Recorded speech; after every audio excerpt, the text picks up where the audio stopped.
Good morning students, class 7 chapter number 6 algebraic expression.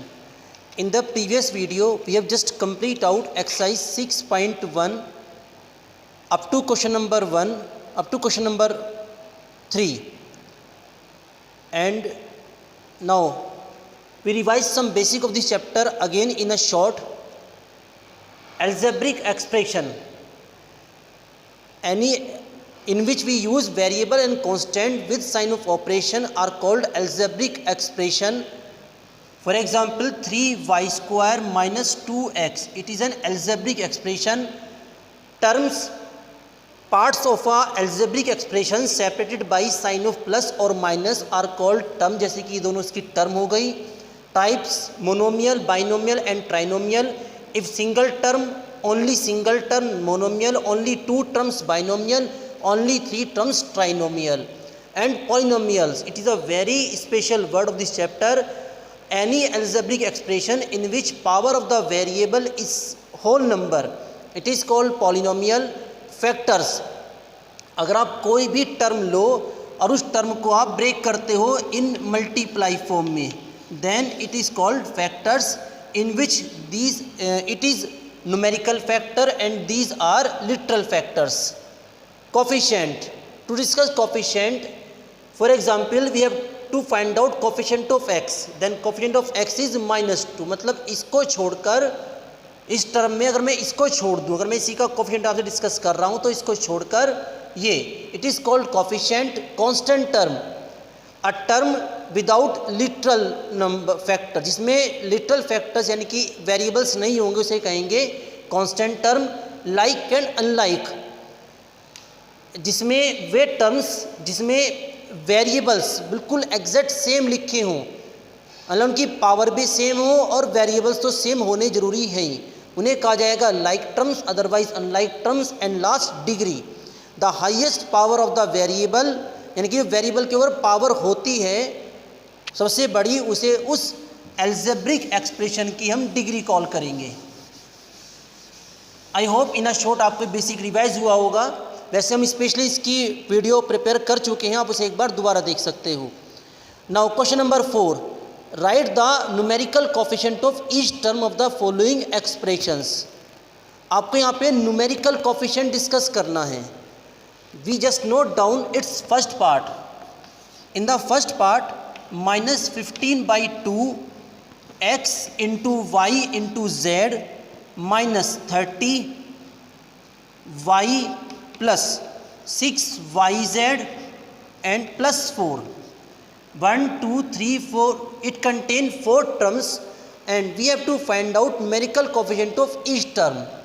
सबसे पहले ये वाली टर्म, तो इसका numerical coefficient, simply we know that these are literal factor and it is numerical factor. So numerical coefficient of this term, obviously क्या answer आएगा? -15/2. तो आप आंसर कैसे लिखोगे? Numerical coefficient of -15/2 x y z, answer is -15/2. Numerical coefficient of -30y, then your answer is -30. Numerical coefficient of +6yz, then your answer is +6. And in this it is a constant term, so numerical coefficient of 4, answer is 4. क्योंकि ये तो numerical number है, अगर इसका variable देखें तो क्या होगा? x की पावर 0.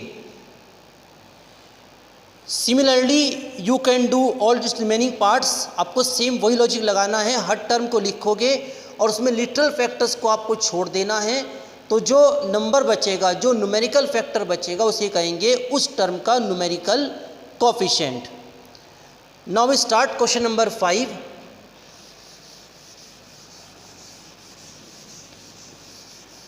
आपको ये पार्ट और जो पार्ट हम छोड़ रहे हैं वे सब आपको होमवर्क में करने हैं. अगर आपको कोई दिक्कत है, if you have any problem you can discuss with me.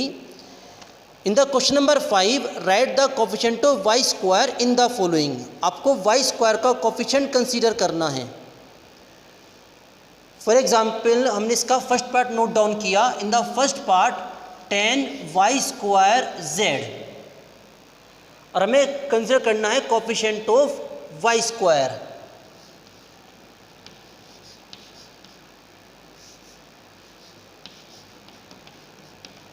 So coefficient of Y square, हम क्या डिस्कस किया था हमने कोफिशिएंट में कि जिसका भी कोफिशिएंट पूछेगा आपको उसे छोड़ देना है और बाकी सब आएगा। तो वाई स्क्वायर का कोफिशिएंट 10z। एक पार्ट और ट्राई करते हैं। फॉर एग्जाम्पल हम इसका second part, in the second part -14x Y cube Z. अब यहाँ पर हम देख सकते हैं कि वाई स्क्वायर तो है ही नहीं, तो वाई स्क्वायर का कोफिशिएंट कैसे बताएंगे? नहीं, इसमें वाई स्क्वायर इंक्लूड है, तो आप इसे -14x Y square Y Z भी कॉल कर सकते हो, क्योंकि आपको पता है ना चैप्टर एक्सपोनेंट में इन द मल्टीप्लिकेशन एक्सपोनेंट उनकी ऐड हो सकती है। तो हमने वाई क्यूब को वाई स्क्वायर इंटू वाई में ब्रेक कर दिया। Now coefficient of Y square, coefficient of Y square, obviously आपको इसे छोड़ना पड़ेगा, तो बाकी सब -14x Y Z. I hope आपको क्लियर हुआ होगा। Just note down it, this part and remaining part do in homework. Now question number 6।